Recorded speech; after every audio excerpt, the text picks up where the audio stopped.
recording as well. And our participants are rolling in as we speak. So hi everyone, the early joiners as well. I can see there's a good 11, 12, 13 numbers climbing, so that's good. What I'm going to do is just wait a good 2 minutes to make sure that everybody who has registered and is going to attend is in and attending. I know that connections can be sometimes a little loose as well. But in the meantime, I'll begin to share my screen in just a second, but my name is Ian Haslam and I'll be presenting the webinar today. And in the background there, we've got Blake Redding, a member of the Mapien team as well. And he'll be emceeing in the background, fielding questions and monitoring the chat function also. Up to 20 participants now. That's a good half or a third of what we're expecting. So again, we'll just wait another minute. But I will begin to share my screen as well. All right. So you should be able to see what's on my screen there. Blake, can we see that? Absolutely. Brilliant. Loud and clear. Excellent. And hear me as well, which is the most important thing. This is good because in a webinar function, what I can really do is hold you captive for a good 45 minutes and you have to listen to what I want to tell you rather than it being two-way. But we'll make room for that at the end of the session as well. So the way that we'll run this is I'll present for a good 45 minutes or so, but we'll leave 15 minutes or so at the end of the presentation just to ensure that we can answer any questions that might be we might see amongst the group. And we have chats popping up there as well. Thank you, Blakey. Yep, cool. All right. We'll wait just another 30 seconds and then we'll get underway because there's much to cover in today's webinar.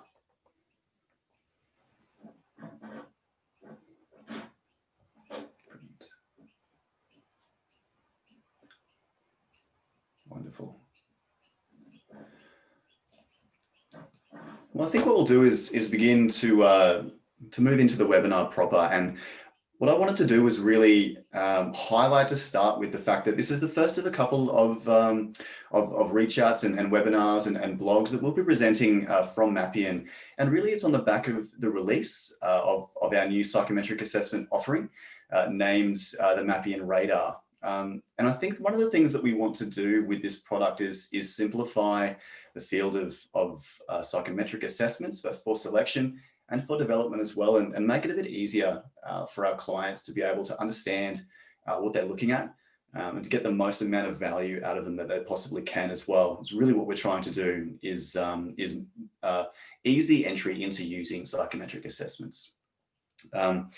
This webinar to start with, like I said, it's our first step into it. And the idea here is that what we really want to do is break it all down, break down what psychometric assessments are telling you. The reason behind this is that we know that this field it's come up, it's been big for a while now. A lot of places use psychometric assessments. And I think just by nature of the competitiveness of the market and that kind of thing, we get to a point where we almost lose sight of what the tests really can tell you, what the science really can tell you. And so our offer here is to really break down and explain in foundational terms, what the science tells us about psychometric assessments. We want to bring that science in an accessible way to our clients and users.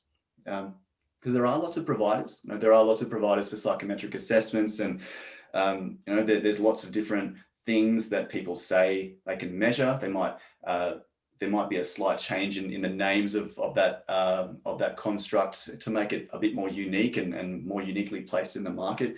And so just in terms of those seasoned users of the tools, this can become a little overwhelming and you lose sight of what the science does say, and especially the case for those who have not begun to use the assessments before. There's a lot of suppliers out there, lots of things, lots of constructs, and it can be pretty overwhelming. So just in terms of who we're aiming this at, it's everybody. It's for the seasoned users down to those who haven't started yet. just to give you a bit of a sense of, well, really at the end of the day, what has the science told us for many years now? And what can tests actually predict from people, from constructs, from people in the workplace? So just in terms of an agenda today, we'll go through exactly what psychometric testing is, what the main constructs are. So we'll touch on the two most prominent and most wholly cited in the science and in the research. How they're tested. So how can we tell if this particular personality assessment, for example, is testing a valid framework of personality? What is an abilities test, and what does it tell you, and what does a good one look like? So what to look for when you're exploring these tools, and we'll answer any burning questions there at the end. And I guess the idea behind the webinar is to give you a greater sense of clarity and confidence in knowing what to look for, in what questions to ask, and to really get a strong sense of what these are telling you about the people that you're testing. So just in terms of my own background, like I said, my name is Ian Haslam.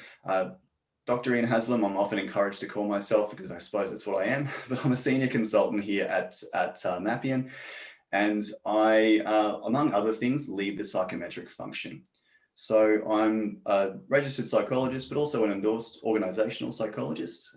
I'm also an accredited supervisor for emerging psychs as well. So I've kind of ticked a couple of boxes there just in terms of my understanding of the psych world. And this is really the field that I tend to fall back on in terms of what interests me as a professional. And just in terms of my own experience, through the entirety of my career, I've been report writing, I've been interpreting and debriefing, I've been building psychometric assessments, both at the start of my career and to this point as well. In terms of the types of testing jobs that I've been a part of, very, very large scale bulk recruitment, very, very small scale, very, very high stakes, CEO type roles, and really across the gamut of private sector, public sector, an array of industries in public, then in private, but then also all levels of government within the public sector as well. So I've got a bit of experience in terms of what testing can tell you. And what I have noticed is that people do differ.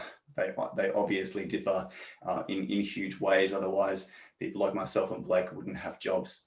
But also, they can differ in predictable ways also. Just clear patterns that I've seen coming through, whether it be along those lines of the way in which people usually differ, those individual differences, but then also in various industries as well. It's interesting to see different patterns popping up from time to time. So what I'll be doing is bringing some of those insights and those questions that some of our clients ask when asking me about the testing outcomes and what the tests are actually saying. But first things first, we want to talk about what psychometrics actually are. And looking at it, it's about measuring a clearly definable and therefore quantifiable aspect of how our mind and our brains think and what they do. So there's some textbook definitions up there, the scientific measure of aspects of human thinking and behavior. There's a lot of words there, but essentially what it means is that there are specific ways in which our brain operates, the psycho side of things, the psych side of things. And the metric is the measure of that. So things like how complex are the problems that we can solve, how accurately can we do it, and how quickly can we do it, is a clearly measurable aspect of the way that our brain operates. Things like our personality and preferences and that kind of thing. So do you find it easier to focus on details, or are you someone who takes a broader picture? Do you find that you like to be around people, or are you a little bit more of that self-reliant, autonomous, spend time alone type of person? Are you a supportive and friendly person, or are you a little bit more aloof and autonomous and self-reliant? So these are aspects of the way that we prefer to operate, and they're kind of hardwired into our brains. And because of that, it means that we can measure them and then predict how you may behave, how you may operate, how you may perform at a future state. So the idea behind psychometric assessments is that we are measuring those stable aspects of the way that you think and behave, and even believed us to a certain extent as well, to predict what you might do at a future point.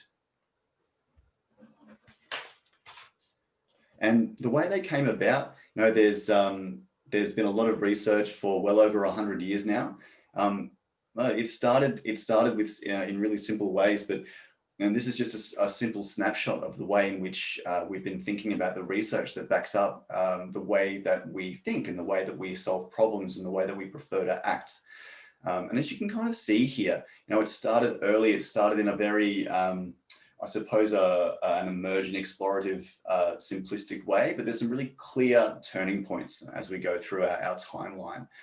We started testing intelligence in children around that 1905 period. A really pivotal moment in the development of these tests was around that the US Army testing, where they were clearly delineating people into whether they would be suitable for leadership roles or whether they'd be more suitable for infantry roles.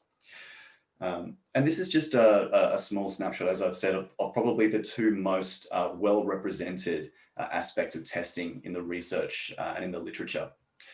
And this isn't to mention anything like, emotional intelligence, for example, or even values, or even things like motivation and attitudes, which are also very well defined in the research. But we've only got 45 minutes or so today, so I'm going to keep it simple and keep it to the most popular. But some of you who might have a little bit of knowledge and understanding of this field might be able to see here that there are some elements of our research and of our history which are quite clearly steeped in the evidence, in the science, in the quantitative, rigorous research, and some that are a little bit more atheoretical. And these have actually come up in parallel. So while we've got the original sort of intelligence testing around that Alfred Binet type period, but then we've also got some of the work of Carl Jung, for example, whose work was quite pivotal in terms of interest and garnering interest in the field. And it ended up sort of populating a few more of those tools that we have. We're talking about your gifts differing, the Myers-Briggs type approach. And that's not to say that work wasn't captivating. That work was interesting, and that work was it really captured the attention and the imagination because it was really cool. It's cool stuff. People like talking about it, people like reading about it. And that's why some of those ideas continue to be popular to this day. And they do really sound like it is great reading. But the theory never really stacked up with those types of approaches in the same way that they did with some of our other tools that we look at more clearly today. Even things like Rorschach and his ink blot tests, this is something that still lives pretty firmly in our pop psych understandings today. And to be honest, it's another cool little piece of psychological history, and it really stood the test of time in terms of bringing our attention and our focus and our interest to this area. The idea, though, is that over time and across those, good 100 or so years, the researchers really landed on one specific model of personality that does continue to pop its head up through that quantitative literature to this very day. The evidence really points to the Big Five, or the five-factor model, as being that more robust and valid measure of personality. And we know that it's in traits rather than in particular types, and I'll touch on that in a little bit of a couple of slides time. But realistically, we're all somewhere on these scales, whether it's high or low on openness to experience, or high or low on conscientiousness, or extroversion, or agreeableness, or that emotional stability, or you can call it neuroticism if you're more of a classical approach. But the idea here being that there is no good or bad, there is no type, there is no box. It's really more, do you prefer being at this end of the spectrum or this end of the spectrum? Realistically, that's the way that we can get a much more clearly defined description about personality. So that's where personality has landed, and I'll explore that a little bit more in depth in a little bit. But the idea around that cognitive ability, or there's a couple of words for it: reasoning capacity, general mental ability. Realistically, it's can you problem solve well? And it started a little bit more simplistically. There's Raymond Cattell's model here, where he's breaking down that G, or general mental ability, into your fluid intelligence, just like how much RAM your computer has, versus the crystallized intelligence. How big and how full is your hard drive, for example. But it didn't stay there. Good question from the crowd, mate. Just before you get too far through ability, is when you look at the big five of the personality factors, do they change over time? How stable are they? Yeah, look, there's actually some research out there that shows that there can be some in the moment changes, when something like a major life type of event happens. And there's also more glacial over the time changes. So some research says that as you become older, you become less, you actually become less open to experience. So if we go back to that model there, over, and this is many years, decades, you become less open to experience, but more agreeable. This is just on average, so obviously individual cases can change, but that agreeableness does shift, that openness to experiences does shift, and there's not a lot of difference in genders either. These are pretty stable across different demographics and that kind of thing. Really good question though, because we can feel a little less extroverted or a little less agreeable in particular times. There's a state-based change that can happen, but there's those little fluctuations that can happen, but over time, generally it stays somewhat stable. Yeah. Good question. To get into the swing of cognitive research, people really took this and ran with it. So we went from Cattell's model there. Raymond Cattell, who was a pivotal researcher in both cognitive ability and personality, is a bit of a rock star in a very nerdy way. But then, we had other researchers. So there was John Carroll as well. He took that idea and ran with it, really expanded it rather than simplifying it. So this is the three-strata model, in that overarching mental ability gets broken down into a few other different sub areas, and then more narrow abilities below that as well. And as we see, as with most scientific areas, it definitely doesn't get any simpler. This is kind of the higher level approach that we're looking at now. So I'm going to spend the next 2 hours going through each of every one of these.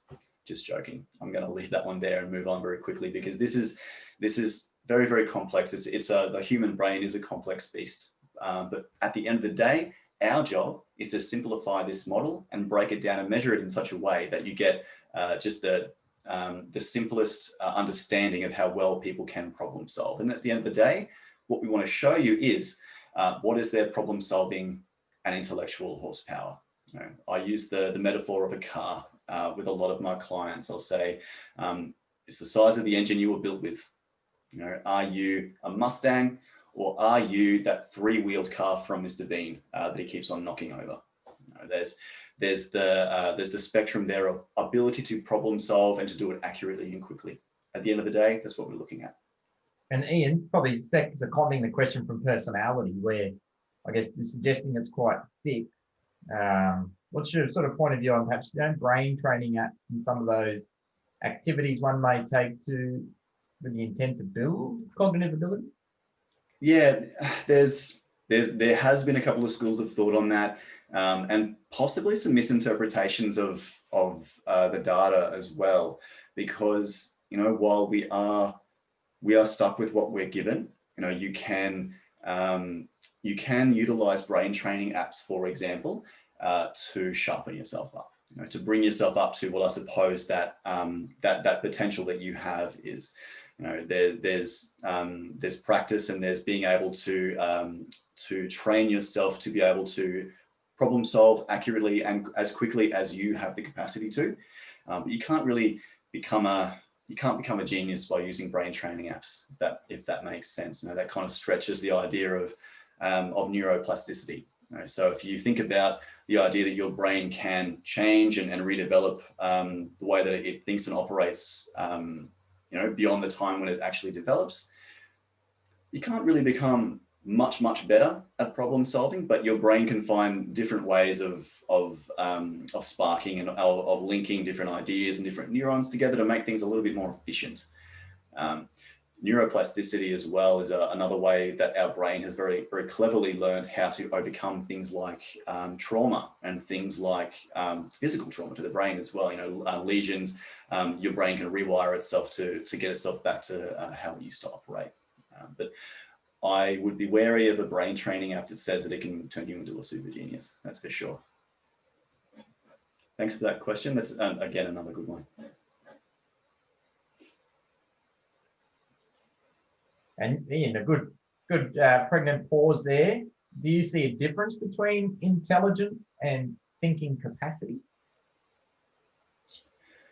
I think that really boils down to differences in utilizing things like your knowledge and being able to access the stuff that you have learned more efficiently versus being able to receive information that you have never seen before and solving that novel problem. You know, that core novel problem solving is the foundation of what we call, you know, fluid intelligence.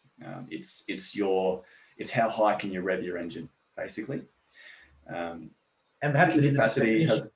I beg your pardon.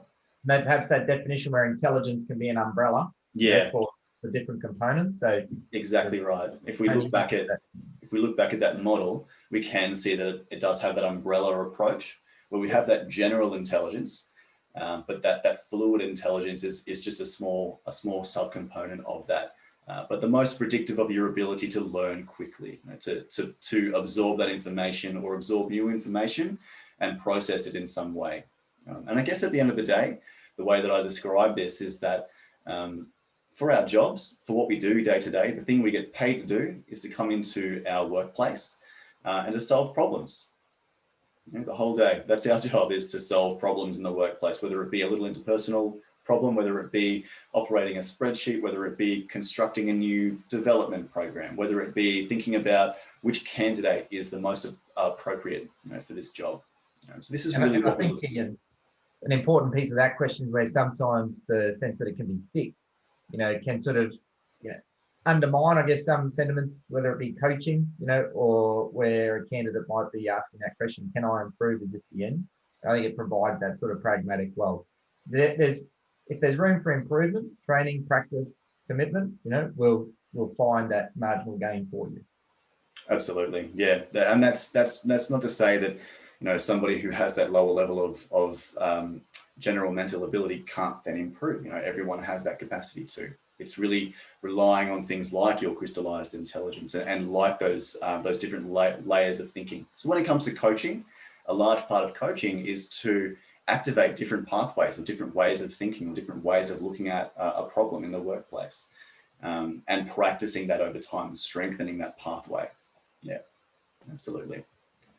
Someone with a higher general mental ability may be able to find those paths more quickly, or might be able to solve a more complex problem more quickly and efficiently.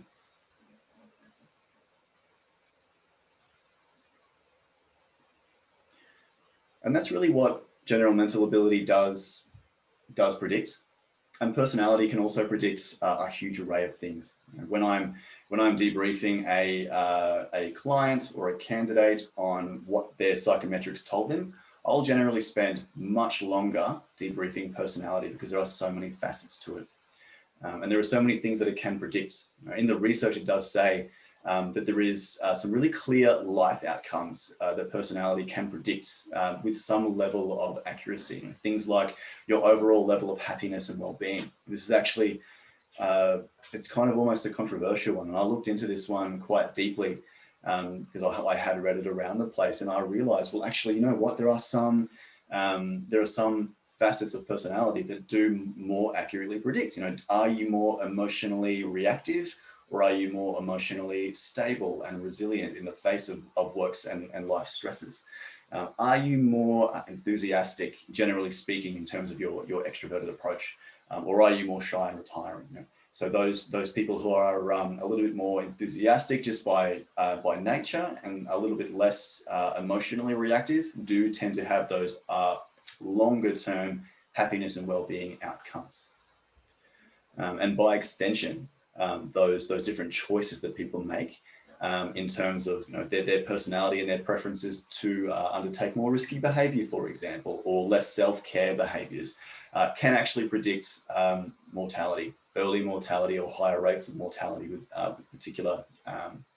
particular health and lifestyle choices. And like I said, that risk-taking behavior and just that overarching sense of worry and high levels of stress as well can usually lead to negative outcomes. The other aspect is romantic compatibility, and one of the things that we can demonstrate with personality is predicting a level of connection between two people. So generally speaking, if you are lower on that neuroticism, and the research also says higher on conscientiousness, so it's being very dutiful and being very committed, that can predict romantic compatibility. But there's also then, this is where we start coming into the aspects of matching. So rather than one single personality profile, which means that you'll just be romantically compatible with everyone, this is where we start seeing that a matching profile can be something that predicts that. So there's a lot of research out there around likes attract. And what we've seen across the last few years now is research that says that the whole opposites attract thing, not necessarily steeped in research. So there's not a lot of evidence to back that up in that opposites attract. The similar approaches tend to be at work there. It's a very, very dry scientific way to describe something which feels a little bit more than that, but there it is, there's the research. And again, as we know, and one of my primary jobs is that these personality factors can predict behavior at work and can predict performance. And this is actually something that I've personally got a bit of interest in and research around, because I actually wrote my thesis on the idea that personality can predict performance. What it mostly predicts universally is a sense of compellingness to do more than what is required of your job. We call them extra role behaviors or discretionary behaviors. Generally, people who are higher on conscientiousness and higher on agreeableness are the ones who are likely to bring that extra level of engagement and attention in the workplace. But again, this is where we start seeing a little bit more distinction between what the personality is and what the role needs. So this is where the matching is particularly important. And this is where the descriptions and the discussion around feedback can be a bit more nuanced. So for example, if it's, I'll use some really, really basic examples. If you've got a sales role, you'll probably want someone who has some levels of extroversion there and perhaps some agreeableness as well. But you want someone who has that outward energy, who does really find themselves drawn to other people and the people side of things and have that forward driving energy. Emergency services, you're probably going to want someone who has a level of emotional stability, someone who doesn't necessarily get knocked down by a stressor, and emergency services are stressful jobs and can bounce back from that. So it's not necessarily that they don't feel those emotions, but they don't let them get them down particularly. And Ian, where you use sales as a really good example, where we can relate to that example. Do you is there any research out there that reflects the relationship between personality, in terms of the big five, and perhaps locus of control, that sort of internal or external motivation? Yeah, there's a little bit of research out there that actually focuses on, it's more about it's about the comfort levels where you're sort of acting in a way that is most natural to you, and predicting then the outcomes of particular job, not knowledge and not skills, but it's more the things that you do day to day. But if you think about those more internal locus of control, that being, I have the ability to have an impact on the outside there. Those who are a bit higher on that conscientiousness and a bit lower on emotional stability, it tends to work in that favor. There's certain aspects of forward drive and goal focus within extroversion as well. So those who are a bit more extroverted feel as though they have more of a control on their external environment. And there are certain aspects of confidence that come from a higher level of problem solving capacity as well. So if you do have that, to step away from personality, if you pair this, and we're actually going to touch on this in a little bit, if we pair the personality with your intellectual capacity or fluid intelligence, that can generally have a bit of a sense of, well, I know that I can solve this problem and I can confidently do it. So those mixtures of a couple of different factors together rather than just one specifically. And so I guess in terms of that, that behavior and that that really fundamental understanding of personality, I think it's important to know what they do say and what they do look like. Right? So when we look at those 5 factors, your openness, your conscientiousness, extroversion, and agreeableness, I like to call it emotional stability, but that doesn't work with the OCEAN acronym. So I always keep it in there. But it's important to know, I think, for yourselves, foundationally what the research says. We can have a high level understanding of what personality does tell us, but I think really dialing it back to understand what does it mean to be lower on openness to experience, or what does it mean to be mid-range on extroversion, because this gives us those understandings of what we're looking at in terms of a tool. So it doesn't matter what tool you're looking at. We know that if we understand exactly what agreeableness is supposed to say, if that's sitting in the test and it's telling us something about that, we know what to ask. We know how to position our thinking in terms of our particular candidate that we might be looking at and their test results, or what questions we're asking of our supplier as well.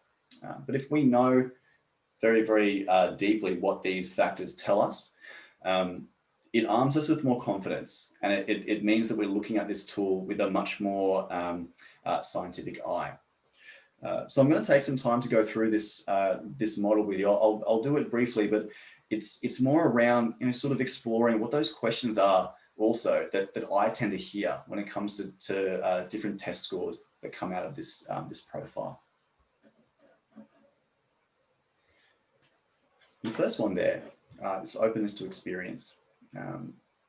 When I was coming up, when I was doing my psychological training, and even looking at the way that this is measured, this is often the hardest to describe, certainly in terms of the way that you define it and what does high versus low look like. But those who are higher on the facets that sit within openness to experience tend to be a little bit more imaginative. They tend to be a bit more open to feeling their emotion, but which is distinct from emotional stability. It's more about being more in that stuff in your head, and looking for different experiences. And when you pair higher openness to experience with and the creativeness that comes with that, with higher levels of fluid intelligence, you tend to then see flashes of and can predict innovative thought and creative thought. But at the bottom end, so at the lower scoring end of openness to experience, this is where those really practical, concrete, logical, pragmatic thinkers come from. Data driven with those lower scores, but that doesn't necessarily mean that, as I've said before, that's not a bad thing. It's just that that's the preference for that person. And so a question that I might hear, and I've actually had this the other day from a client where I was debriefing somebody who had a very high level of openness to experience, and they had that very visionary strategic approach. There was an aspect of this job that was also quite applied and concrete. There was a doing aspect.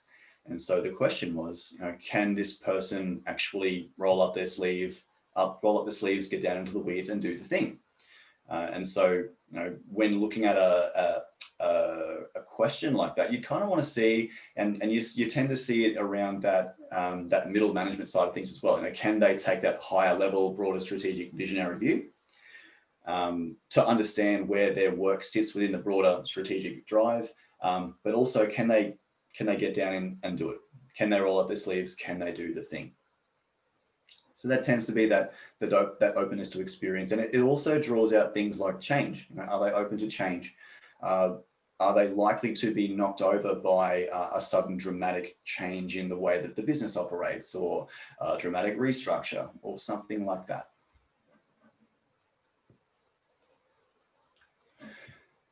Conscientiousness, again, there's probably the most amount of research links conscientiousness to job performance and commitment and extra role performance, but those who are much higher on it tend to be much more rule conscious and disciplined and dutiful.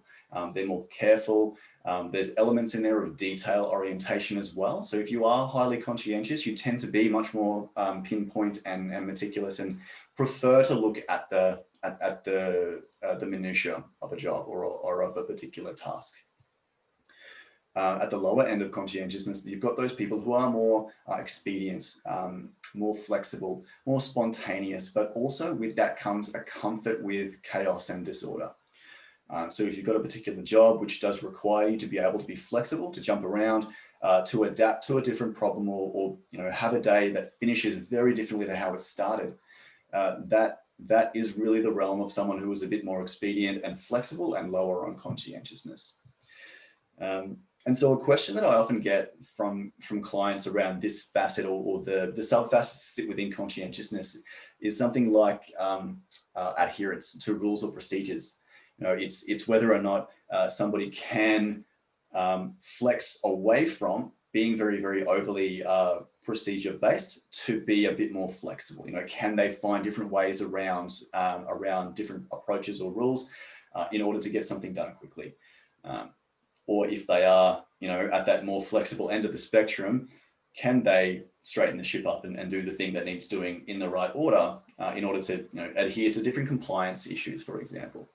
So there's, much like with every other personality facet, there's pros and cons with being high or low. No such thing as a good or a bad profile, depending on the job. Extroversion this is actually the one that I like to use most when providing a description of that spectral bipolar aspect of personality. Being high or low doesn't mean good or bad.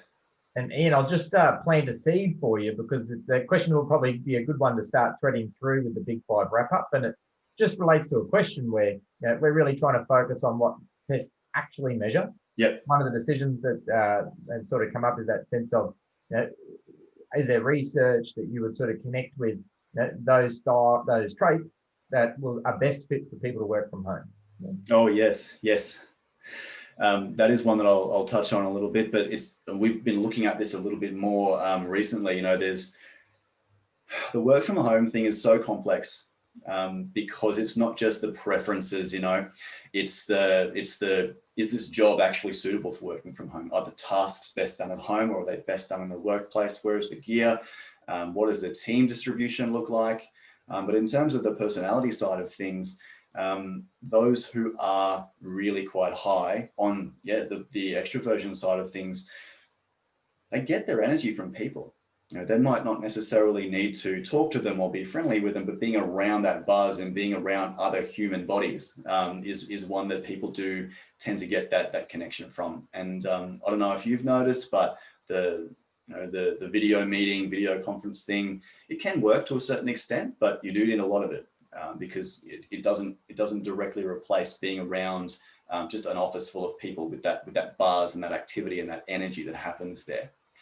And in terms of other personality questions, so extroversion was one where you kind of want a bit of a mid-range. Those who are much higher on that conscientiousness as well tend to be the ones who can work more effectively for longer at home. And certainly those who are a little bit lower on that emotional reactivity side of things, lower on that neuroticism, the people who won't stress out when it comes to particular stresses. And working from home can be more difficult than working from the office because you're here alone, you've got to solve problems yourself mostly. And I think adding to that too, Ian, it's an excellent example of where higher extroverts can be at more risk of experiencing more stress and lower energy at home. Yes. But it then helps trigger that sort of questioning how you can best manage or support that person, where extroverts can be exceptional at creating new relationships in other areas. So we're getting that hit, of relationship and energy from my team at work, and that pauses or slows down. How are we nudging them to be looking through other measures or mechanisms to be getting that hit of human connection, that they can access in the community? 100%. Yeah, it's much more complex than just this person is extroverted, therefore get them into the office. It is more about the individual case, really, and their entire profile and how that best fits with how to manage them in that remote format. At the end of the day, the research to this point actually says, well, the best model is some in office, some away from office. If they're new to the job, mostly in office, then drifting away. But again, everyone's different, every job's different, and every culture and organization is different as well. So it's a complex beast. So when you are that higher level of extroversion, there is that more forward-facing energy and action orientation, whereas at that introverted end, you're a bit more shy, lower energy levels outwardly. You're the sort of person who might, if you have to present for an hour or two, then go and sit down on the couch and not talk to anybody for an hour, something similar. Statistically, as with most of these factors, most people are somewhere in the middle. That's just the way that the bell curve works. And in terms of what clients ask me of these sorts of people, those extroverted people, are they going to be, if they're very high on it, will they be too much? Will they be too overwhelming for some of the shyer members of the team, or some of those more retreating clients or stakeholders, for example? Or if they are at the very low end, can they bring that energy and can they be that people person, if only during the times that they need to? But extroversion is an interesting one, and it's, I guess, the stereotype, and you see this a lot. It's if you are extroverted, if you are that energetic, people-facing person, it tends to be seen as positive. It tends to be seen as something that's good, but it can't necessarily always look that way. And there's no split. There's no I'm introverted, I'm extroverted. Like I said, you're always on the spectrum there somewhere. Agreeableness. It's interesting splitting out extroversion and agreeableness, because you can be a very people-focused person, but not necessarily super warm. And this is where the distinction lies. You can be highly sociable, highly friendly, trusting, warm, considerate and helpful, proactively helpful others. But you can also be really shy. So this is where the distinction comes from. And that's the top end of agreeableness. At the other end, you can be a little bit more self-interested, but just more self-reliant, more autonomous, less likely to want to proactively create rapport and friendship. And again, not a bad thing. You want someone who, there are certain jobs out there that do require people contact, but also require the person to really focus in on a very specific task or job. It could be something that's very detail orientated, for which you need someone who can be a bit more self-reliant. I'm thinking just from my own experience, software engineers as a group, as a role group, tend to need to be much more focused inward on what they are specifically doing. And there's a bit less, there is still collaboration, but big chunks of work are not. And finally, neuroticism. So this is where we kind of look at, and I'll mix and match which end I name. So like the higher end or the lower end. I like to think about emotional stability, but most people know it as neuroticism. And the people who are at the higher end, as you can probably imagine, more anxious, more pessimistic, but more emotionally reactive as well. Like they'll demonstrate those emotions and they can be more emotionally expressive. But also vulnerable to stress when high. So these are the people who can get knocked down from those stresses and find it difficult to come back. The people at the other end can be calmer, more confident, a bit more resistant to those stresses as well. Or if they feel those stresses, they don't get knocked down for long and they get to come back a little bit more strong, almost bouncing forward to a certain extent. And so I've mentioned that we're on spectrums here with these factors. Which means that we need to find a way to be able to measure those factors with a certain level of reliability and precision. We can't just ask the question, are you emotionally stable?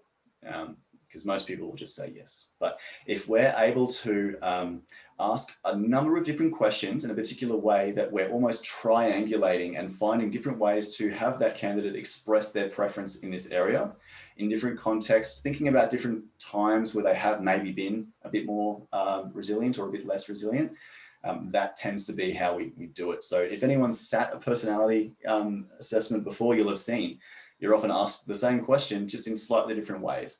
That's how we get the scale score, and that's how we get a more reliable insight into what your preferences are. And so that's why it then tends to look something like this. I'm a little bit more closed and pragmatic, but I'm very, very detail focused, about halfway in the middle there between introverted and extroverted, but I'm very sociable and agreeable, but also pretty stable as well. But you can see where it slides up and down over time. And that's where the precision of using science to measure personality comes from. And this is why, I'll make the point, we're not types. We don't fit neatly into a box, which is why the personality tools that are really based on that science ask lots of those different types of questions, but in sort of similar ways, to provide much more accurate insight into what that person is like and what they'll do. You know, something like we've got here is a sample personality output here, but you know, people are stubbornly much more complex than just their type. You know, this particular person is, as I said, midway through around that extroversion wheel, but also they're very connecting in the way that they like to create relationships, but also they're less likely to be supportive proactively. So they'll want to make the relationships, but not necessarily help. You know, they're lower on their problem solving capacity, but they can also think in those more reflective ways. They're easygoing with change if it's required. So this sort of explanatory power, it can provide a much richer tapestry of information than a type can, which is why we're so heavily invested in the trait-based types, trait-based approaches and tools.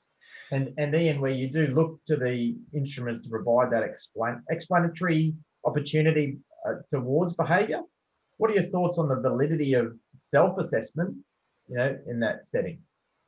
Self-assessment versus the opposite of that is other assessment, you'd say. Self-assessment really, I think, can be, and usually is, valid and reliable, because the distinction between the two is that self-report is your internal understanding of your identity. You know your preferences better than most. Other rated, so people who rate you on your personality, they tend to rate you on your reputation, but your actual behavior. But your behavior isn't always in alignment with your own personal preferences. And this is where we get that flexibility. You know, we're not stuck with our personality. We have a preference, but you know, when we're at work, sometimes we have to act differently, and we also get paid to do that. So yeah, the validity of self-assessment, I think, is very high. What we tend to do and ask candidates, and I get asked this question by a lot of my clients, is, well, how do we know that they're not, you know, pretending to be somebody else? There are ways to be able to tap into that, but also what we say to the candidates is, look, there's no right or wrong. This is you, and you're telling yourself more about you, so that you know, your hiring manager or, you know, the organization can get a bit of a sense of who you are outside of the interview. But also, don't think on it too much. You know, really go with that initial feeling, that gut feeling, because that's more often than not going to be what your specific preference is. So when they're going through those questions, rather than ruminating, just going on what they feel is the most appropriate first thought, is the best way to get a valid read of that personality. Good question though. Like, yeah, how well do you know yourself? It's really about having at least a fundamental amount of self-insight. I think on that too, Ian, and that might just sort of tap into some of the other, you know, probably the more innovative, you know, ways that are emerging out there to gain a slice or a cut of someone's personality profile. Sorry, what was the question, Blake? I guess where you're leading to there, because we're kind of, I guess we're sort of saying that to measure personality, self-assessment is a valid and reliable measure. Got that good predictive validity of behavior. Perhaps other raters can give a sometimes superior rating of what the actual behavior is and perhaps impact. You know, but I guess in terms of the future of psychometrics, have you seen other ways by which personality is being measured? There is some research out there, and people who are gathering data at the moment, and certainly one that we're connected with, is looking at reading personality just from the way that the language comes out. So natural language processing, or NLP, is something that's, you know, it's gathering momentum at the moment.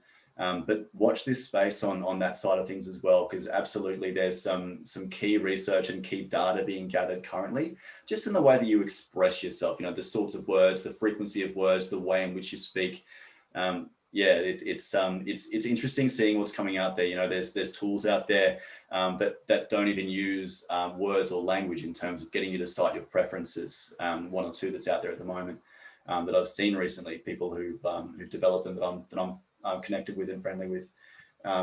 Certainly also, yeah, the language processing is one that I'm pretty interested in as well. You know, just the very fact that that's something that you can really drive this, and it is scientifically deduced as well. So it's good stuff to see.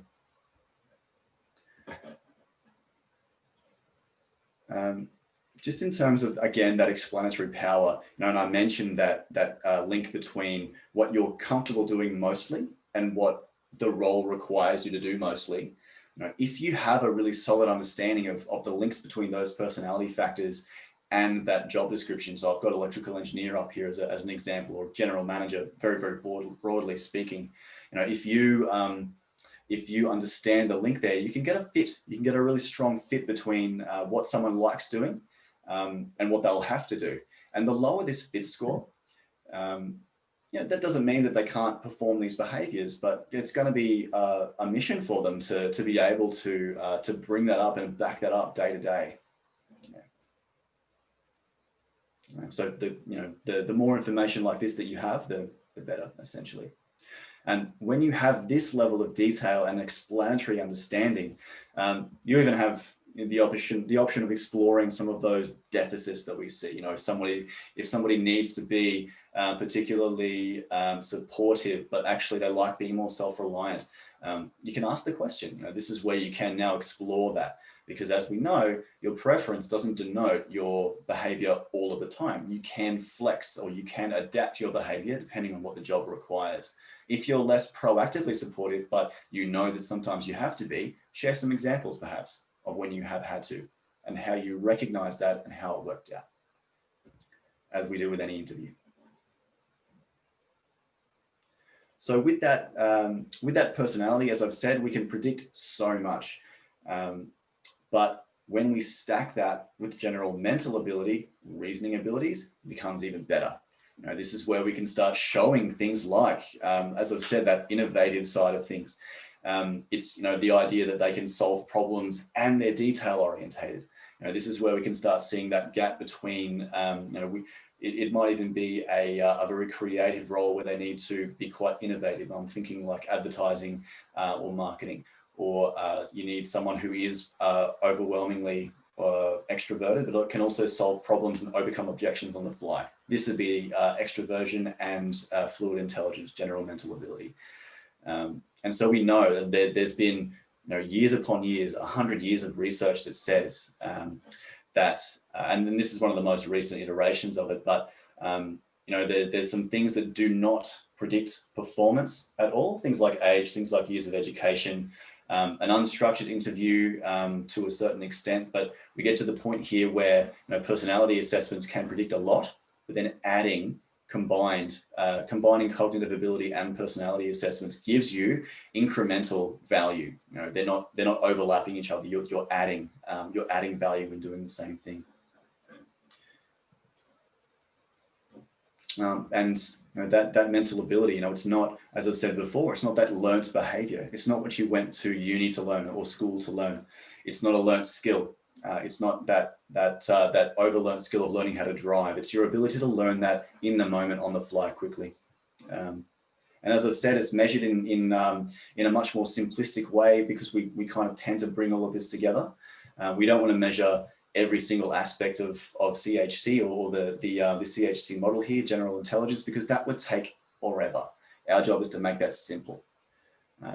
So the cleanest way that we've seen to measure that general mental ability is your abstract reasoning or fluid reasoning.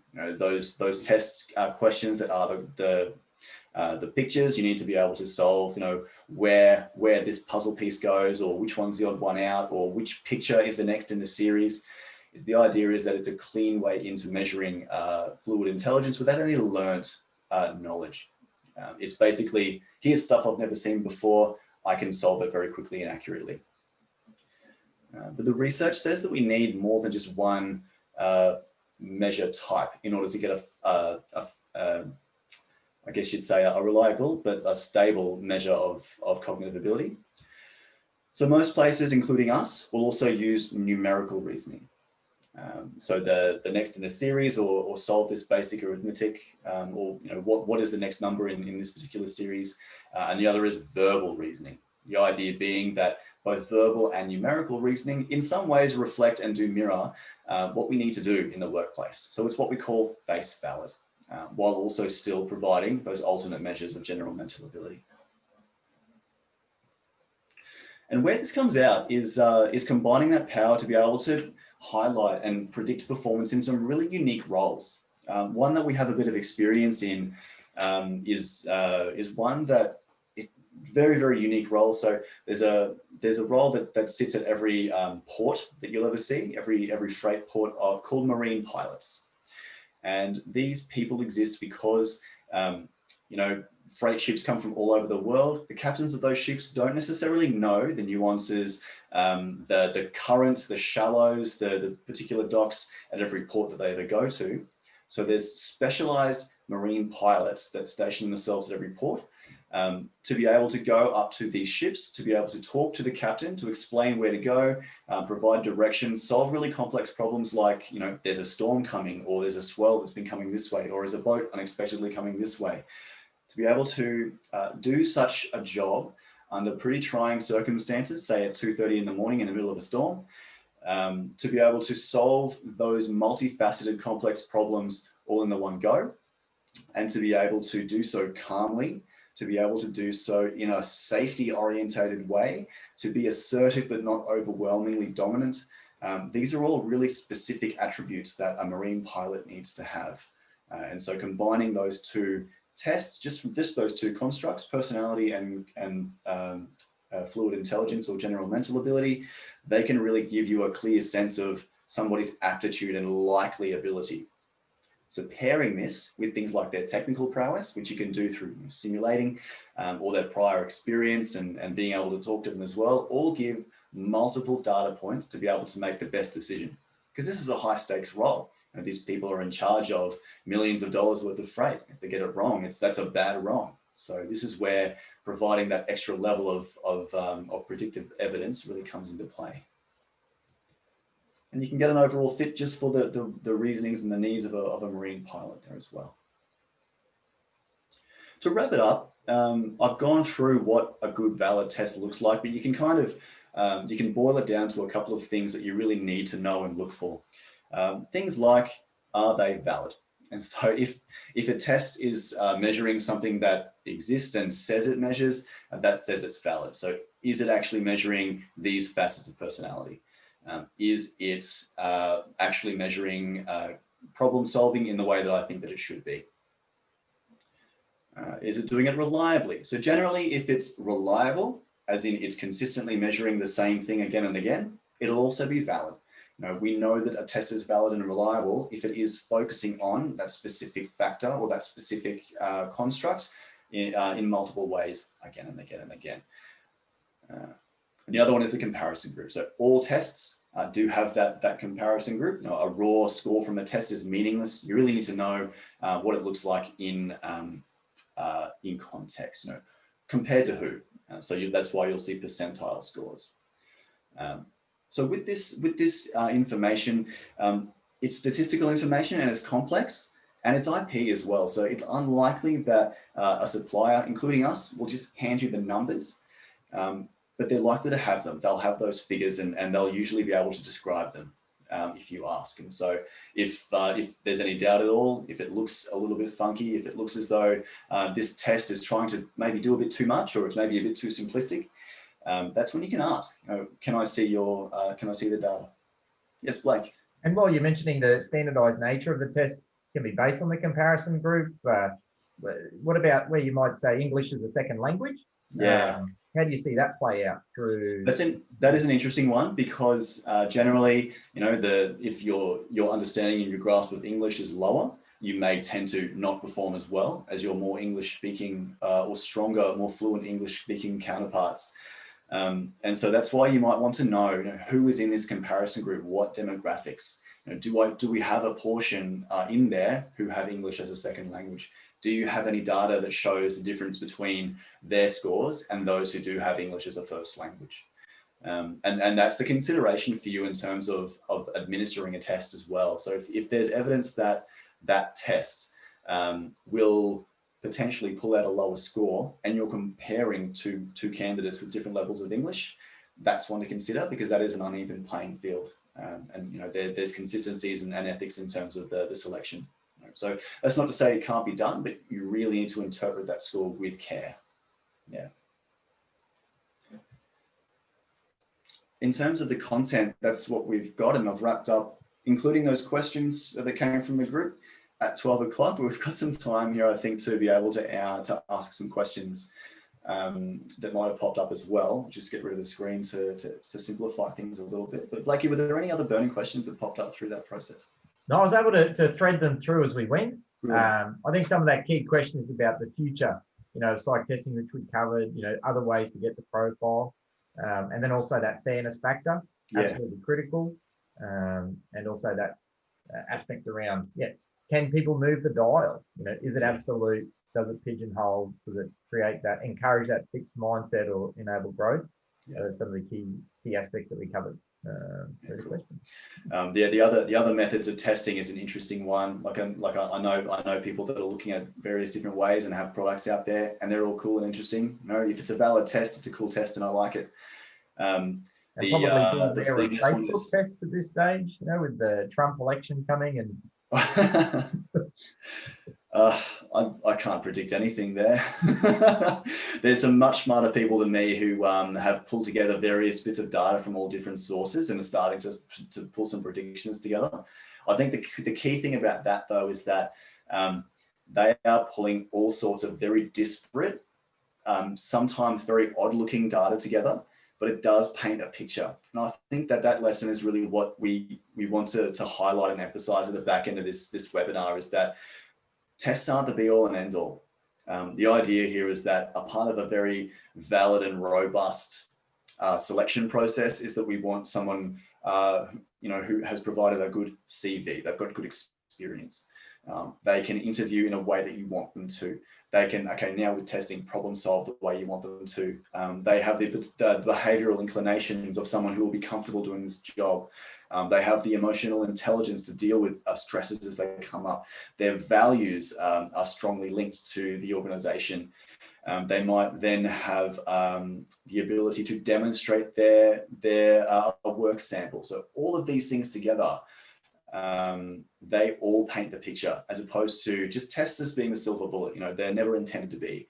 They're supposed to give you extra, more objective and quantifiable information that can give you more confidence, as opposed to just being the answer. Gathering a whole heap more information is what people need to do in order to predict. So I think that with the American election, polls, from my perspective, it's a single source of data, and it's not going to tell you the whole truth. Okay. Thanks, Ian. Thanks very much. Thanks everybody else for sharing your time with us today.